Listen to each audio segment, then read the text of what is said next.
Japanese language না জেনেও যদি আপনি জাপানে গিয়ে থাকেন বা জাপানে যান, তাহলে আপনি কি ধরনের চাকরি পেতে পারেন বা কি ধরনের কাজ পাবেন। অর্থাৎ অনেকেই প্রশ্ন করেন যে জাপানে যদি আমি ল্যাঙ্গুয়েজ ছাড়া যেতে চাই তাহলে আমি কি ধরনের কাজ পাবো, বা ল্যাঙ্গুয়েজ ছাড়া জাপানে কি ধরনের জব পাওয়া যায়, কোন ক্যাটাগরির চাকরিগুলো আপনার জন্য রয়েছে। আমি আজকে সেই বিষয় নিয়ে আলোচনা করব। সেই সাথে এই কোম্পানিগুলোতে কি ধরনের সুযোগ সুবিধা পাওয়া যায় সেটাও আপনাদেরকে জানাবো। আর একটা বিষয় যে এই কারণে আপনি কি ধরনের সমস্যাগুলোর সম্মুখীন হবেন সেই বিষয়গুলো আপনাদের আজকে আমি ক্লিয়ার করব। তাহলে শুরু করা যাক। সর্বপ্রথম জানবো কি ধরনের জব আপনার জন্য অপেক্ষা করছে। যদি আপনি জাপানিজ ভাষা একদম না জানেন অথবা কিছুটা হলো জানেন সামান্য, যেমন N5 লেভেলের মতন করে আপনি যদি একটু জাপানিজ ভাষা জেনে থাকেন, তাহলে আপনি কি ধরনের কাজ জাপানে পেয়ে থাকবে। আসলে এখানে অনেকগুলো ক্যাটাগরি রয়েছে, আমরা সামান্য কয়েকটা ক্যাটাগরি, মেইন ক্যাটাগরি গুলো নিয়ে আলোচনা করব। সেটা হচ্ছে এগ্রিকালচার রিলেটেড। এগ্রিকালচার বলতে বোঝাচ্ছি যে বাংলাদেশের খেতে গিয়ে শুধু ধান চাষ করা, এটা না। এগ্রিকালচারের ভিতরেও কয়েকটা সেক্টর রয়েছে, যেমন চাষাবাদ রিলেটেড, যেটা বেসিক্যালি আমরা বুঝি এগ্রিকালচার বলতে ধান চাষ, গম চাষ, ভুট্টা চাষ বা সবজি চাষ, এই বিষয়গুলো আমরা এগ্রিকালচারের ভিতরে ফেলে দিই। এটা একটা ক্যাটাগরি। সেখানে আপনি যখন কাজ করবেন সেক্ষেত্রে আপনার জাপানিজ ল্যাঙ্গুয়েজের প্রয়োজনীয়তাটা একটু কম, কারণ কাজটা হচ্ছে একদম নর্মাল একটা কাজ। একবার দেখাই দিব আপনাকে, এটা কাটো, এটা করো, এভাবে বুফন করো, এভাবে পানি দাও, হ্যাঁ, এভাবে পরিষ্কার করো। এরপর থেকে আপনি নিজে এটা বুঝে যাবেন বা আপনি এটাকে রিপিট করবেন। রিপিট কাজ, একই কাজটা বারবার। আসলে প্রত্যেকটা অফিসের কাজগুলো হচ্ছে রিপিট, তবে এখানে কোনো আপনার নিজেকে চিন্তা করে নতুন করে কিছু করার মতন আসলে তেমন কিছু নেই, সেম একটা কাজ। তাই এগ্রিকালচারের কাজের ভিতরে আরো একটা কাজ রয়েছে ফলের বাগান। যেমন ফার্সিমন হচ্ছে জাপানের জাতীয় ফল। এই ফলের বাগানও আপনি যদি জাপানিজ ভাষা না জেনে থাকেন তাহলে আপনার এই কাজগুলো আপনি করতে পারবেন। এগুলো ফল গাছের পরিচর্যা করা, সিজনে ফল তোলা বা নতুন করে ফল গাছকে যত্ন করা, এক সিজনে এসে গাছগুলোকে কাটতে হয়, যেটাকে বলে ফোনিং করতে হয়, নতুন করে জাল দিতে হয়, এই ধরনের কাজগুলো জাপানে রয়েছে। তারপরে যে ফলটাকে গাছ থেকে নামিয়ে ফ্যাক্টরিতে বা কোম্পানিগুলো থেকে পাঠাইতে হয়, এই রিলেটেড কাজগুলো অ্যাভেলেবল জাপানে রয়েছে। সেই সাথে আপনার প্যাকিং কাজগুলো রয়েছে। এটা আপনার এগ্রিকালচারের যত কাজ আছে সব কাজের ভিতরে আপনার প্যাকেজিং এর কাজটাও ইনক্লুডেড। আলাদাভাবে থাকে অনেক ক্ষেত্রে যারা এগ্রিকালচারে যায় ওদেরকেও প্যাকেজিং এর কাজগুলো করতে হয়।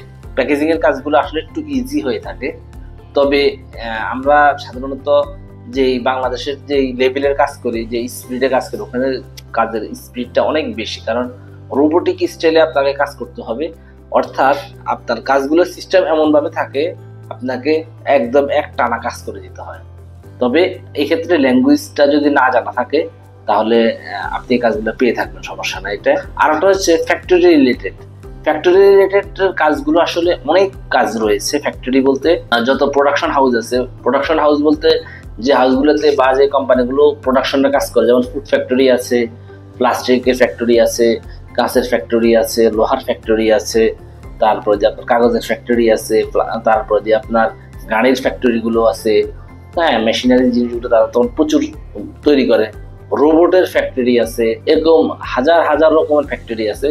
ফ্যাক্টরিগুলোর মেইন যেখানে উৎপাদন হয়, যেখানে মেশিন সহকারে আপনার বড় বড় মেশিন দেখে তারা ওখানে কাঁচা মাল দিয়ে প্রোডাক্টগুলো তৈরি করে, ওই স্পটে আপনার কাজ করার সুযোগ রয়েছে। কারণ ওই সকল স্পটে যারা ল্যাঙ্গুয়েজ জানে তারা খুবই কম কাজ করে। অর্থাৎ ইঞ্জিনিয়াররা থাকে ইনস্ট্রাকশন দেওয়ার জন্য, আর ওয়ার্কাররা ওখানে পরিশ্রম করে তাদেরকে কাজ করতে হয়। এটা ঠান্ডায় হতে পারে, আবার গরমেও হতে পারে এই কাজগুলো। তো এই জিনিসটা আপনারা মাথায় রাখবেন যাতে এই কাজগুলোর ক্ষেত্রে আপনাদের কোনো প্রশ্ন না থাকে। তারপরে আছে আপনার ক্লিনিং এবং হাউসকিপিং। ক্লিনিং এর যে কাজটা সেটা হচ্ছে যে অনেক ধরনের ক্লিনিং রয়েছে, যেমন এটা ফ্যাক্টরিতে ক্লিনিং এর কাজ আছে, তারপরে যে আপনার কোম্পানিতে, লবিতে, হোস্টেলগুলোতে, হোটেলগুলোতে, এসব জায়গাতে ক্লিনিং এর লোক তাদের প্রয়োজন পড়ে। এছাড়াও যারা বিভিন্ন দোকান, সুপার শপ, এগুলোতে গিয়ে ক্লিনিং করে দিয়ে আসে, এটা আলাদা তাদের একটা কোম্পানি রয়েছে, তারা কাজ যখন অর্ডার পায় ওখানে ডিরেক্ট গিয়ে ক্লিনিং সাপোর্ট দেয়। এক্ষেত্রেও ল্যাঙ্গুয়েজ ক্যাপাসিটিটা বা ল্যাঙ্গুয়েজ লেভেলটা যদি আপনার না থাকে বা একটু সামান্য থাকে বা না থাকে তাহলে আপনি এই কাজটা পাবেন। আর একটা হচ্ছে ওয়্যার হাউস, যেমন আপনার ওয়্যার হাউস বলতে আমরা বুঝি কি আপনার বিভিন্ন অনলাইন শপগুলা তাদের যে প্রোডাক্ট গুলাকে তারা রাখে, অর্থাৎ গুদাম বলা হয়, যে আমরা বাংলায় বললে এটাই বুঝবো যে গুদাম ঘর, যেখানে মালগুলো রাখা হয়। ওখানে কিছু কাজ থাকে, কারণ প্রতিদিনই ওখান থেকে মাল বের করতে হয়, মাল রাখতে হয়, মাল বের করতে হয়, মাল রাখতে হয়। কারণ এটাকে আবার অনেকে লোডিং আনলোডিং এর কাজ হিসেবে আখ্যায়িত করে, কারণ ট্রাকে মাল আসে, আবার মালগুলো পাঠাইতে হয়, অনেক মাল রাখা হয়।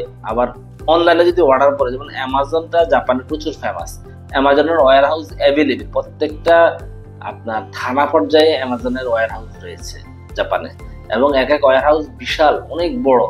এমন ওয়্যার হাউসও আছে আপনার 1 মাইল এরিয়া নিয়ে ওয়্যার হাউস। তো এইসব জায়গাতেও আপনাকে কাজ করার সুযোগ আপনি পাবেন। অ্যামাজনের ওয়্যার হাউস বা বড় বড় কোম্পানির ওয়্যার হাউস গুলো তারা আবার ল্যাঙ্গুয়েজ ক্যাপাসিটি যেমন N4 লেভেলের জাপানিজ জানতে হয়, কারণ ওখানে যে কাজগুলো আপনি করবেন বা যে লেভেলের কাজগুলা, ওখানে আপনার অনেক কিছু রিড করতে হয়, পড়তে হয়, লেখা থাকতে হয়। তবে হ্যাঁ, ওই ওয়্যার হাউসেও কিছু কাজ রয়েছে যে কাজগুলো আপনি কোনো কথা ছাড়া বা ক্রকিং ছাড়া আপনি করতে পারবেন, যেমন মাল নামানো উঠানো। এখানে আপনার যারা লেখাপড়া জানে তারা হয়তো বা পড়বে, আপনি শুধু নামাবেন, শারীরিক পরিশ্রমের কাজগুলো। আরেকটা কাজের কথা আমি বলিনি, সেটা হচ্ছে যে কনস্ট্রাকশন বেস যে কাজটা। তো কনস্ট্রাকশন বেসের কাজগুলো তো নর্মালি যারা ল্যাঙ্গুয়েজ জানে না এদিকে দিয়েই করানো হয়, এবং যারা ল্যাঙ্গুয়েজ জানে না এটা বললে ভুল হবে, অনেক ল্যাঙ্গুয়েজ জানে সেই ধরনের লোকরা এগুলো করে। তবে আমি আজকে যেহেতু ল্যাঙ্গুয়েজ যারা জানে না জাপানিজ ভাষায়, তাদের কাজের ক্ষেত্রে সেক্টরগুলো নিয়ে আলোচনা করতেছি, তাই এই বিষয়টা নিয়ে আসছি যে কনস্ট্রাকশন বেসও যারা ল্যাঙ্গুয়েজ জানে না তারা ওই লেভেলের কাজগুলো করে থাকে। এবার আসেন, এই কোম্পানিগুলো আমাদেরকে বা যারা ল্যাঙ্গুয়েজ জানে না, যারা জাপানিজ ভাষা জানে না অথবা জাপানিজ ভাষা সামান্য পরিমাণ N5 লেভেল মতন একটু জানে, তাদেরকে কোম্পানিগুলো কি ধরনের সাপোর্ট দিয়ে থাকে। তারা সাধারণত জাপানিজ কোম্পানিগুলো থেকে অনেক ধরনের সাপোর্ট পায়, যেটা সাধারণত অন্য বড় বড় কোম্পানিগুলো দিয়ে থাকে। তবে এদের সাপোর্ট লিমিটেড একটু, এরা হয়তো বা আপনার হাউস সাপোর্ট গুলো একটু বেশি পেয়ে থাকে আর কি, বেশিরভাগ ক্ষেত্রে কোম্পানিগুলো এদেরকে। কারণ এরা যখন কোথাও বাসা ভাড়া নিবে, এরা বিভিন্ন ধরনের প্রবলেম ফেস করে, কারণ কথা বলতে জানে না। এটা কোম্পানিগুলো ধরেই নেয় যে ছেলেটা কথা জানে না বা কমিউনিকেশন করতে পারে না, তাই তারা এদেরকে, যাতে এরা ওখানে লোকালি ওখানে আপনার সার্ভাইভ করতে গেলে কোনো প্রবলেমে না পড়ে, এই জন্য তারা তাদেরকে হাউস সাপোর্টটা দেওয়ার চেষ্টা করে।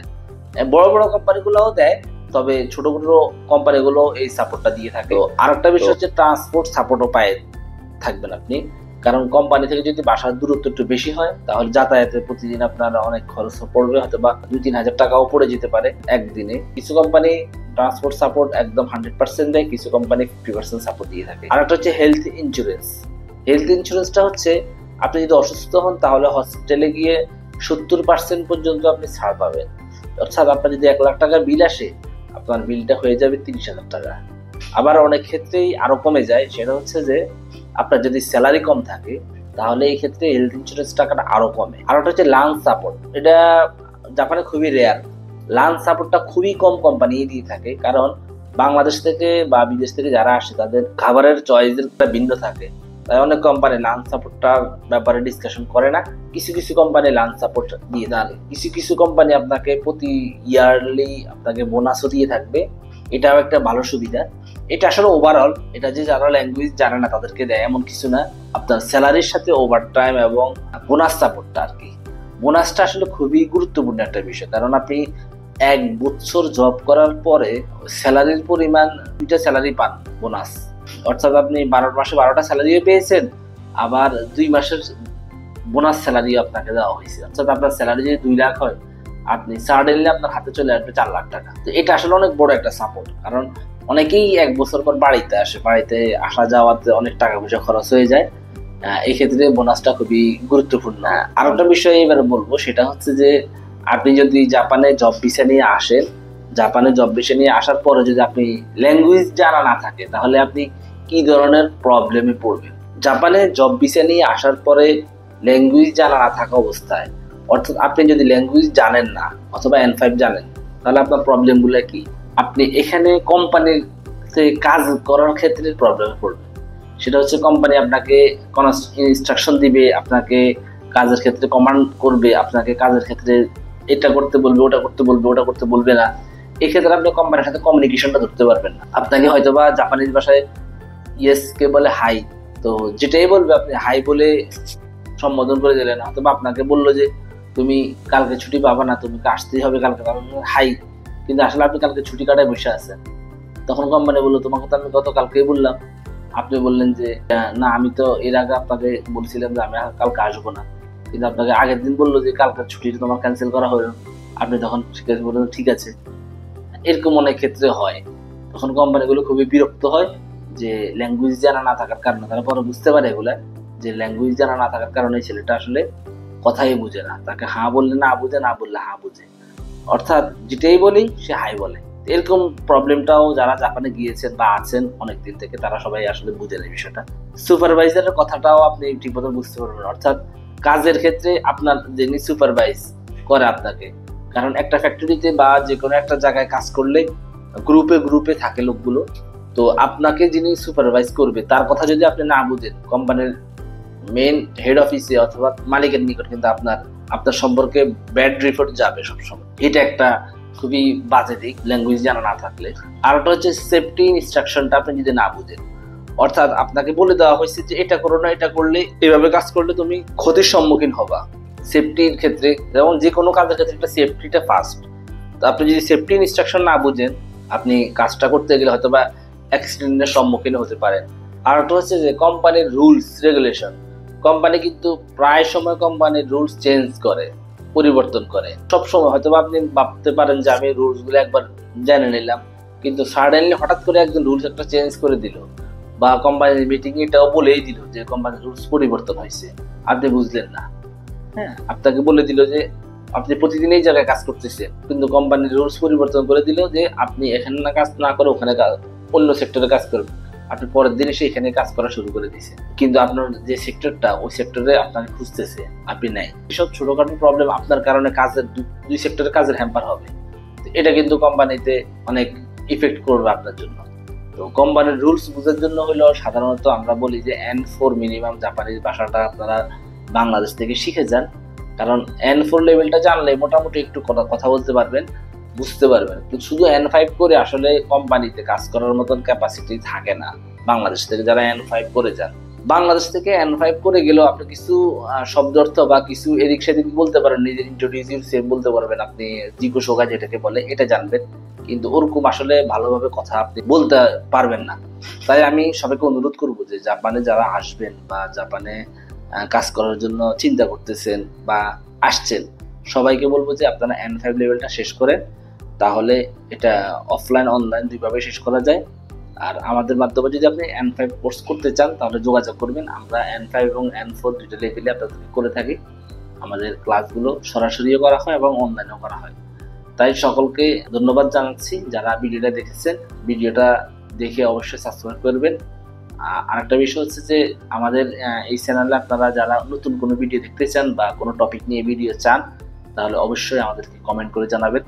ধন্যবাদ সকলকে। আসসালামু আলাইকুম ওয়া রাহমাতুল্লাহি ওয়া বারাকাতুহু।